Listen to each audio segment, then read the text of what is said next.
Hi.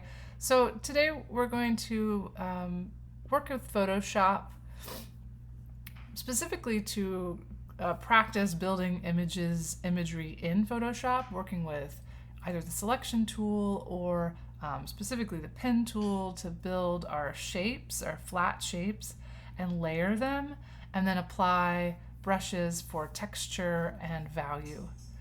So here is a plant that I illustrated completely in Photoshop. It's got flat shapes for the background and for the object elements, the different leaves, and then on top of it, some value painted in with some brushes that I had in Photoshop. So we're not going for realism. It's a simplistic style, but I wanted you to see how not just working in Procreate, but how we can do a lot also in Photoshop to build our image and really take advantage of those different brush textures and techniques that we can use in Photoshop. So I have in the demo files for us different plants that we can refer to for our photo reference. We don't have to make it look exactly like this, right? But just trying to find something with interesting shapes that we can be inspired by, and maybe interesting textures that we can also be inspired by. So how I'm going to begin is I am going to develop a little bit of a color palette.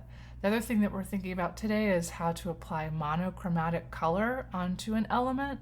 And what I mean by that is there'll be one hue, and then we'll use lights and darks, shades and tints of that hue for each element, so that their shadows and their highlights, or their textures that we apply are unified by hue.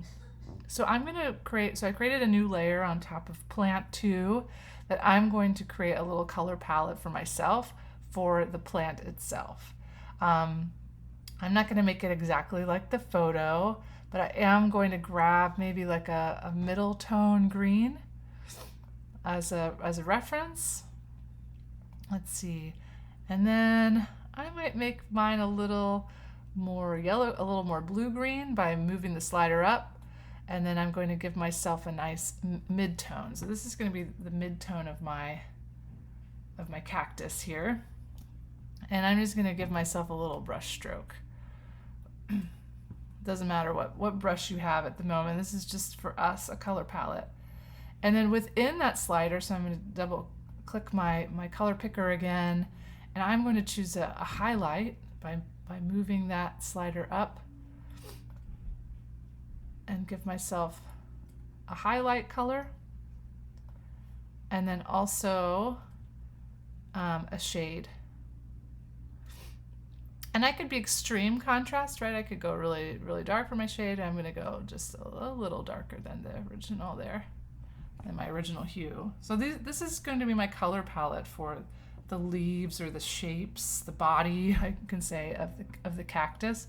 It's a little more blue-green than the actual cactus here. That's a little yellow-green. That's just my personal choice. So I'm going to type in my layer color palette so I can keep track of my different layers as I go. And now I'm going to make a new layer above the plant reference that I have here. I'm going to turn off the other plant references.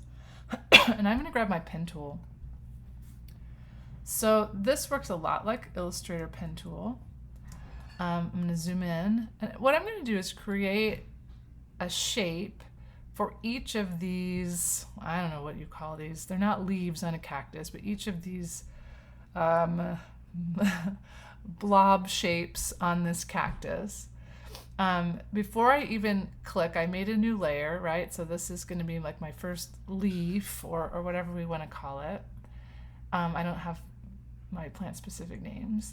And I'm going to make sure in my pen tool up at the top that I don't have path selected, but I have shape selected, because I want to treat this like a shape. And I'm going to want to fill it with my middle color here. So that's that one I recently used. So it'll be filled, and we can always change the color, so don't worry if we get the wrong color. And I'm not going to have a stroke, so no stroke on that. So let me draw one leaf, and then we'll pause for the next video. So I'm going to start at the bottom here. Click and drag right for those rounded shapes. Click and drag for rounded shape. And I'm not worrying about getting it exact. In fact, we're stylizing it, we're simplifying it. So I just have this little arch for my one shape there, right? And if you needed to change the color, so let's say maybe I'll have this one in the back already be a little shaded.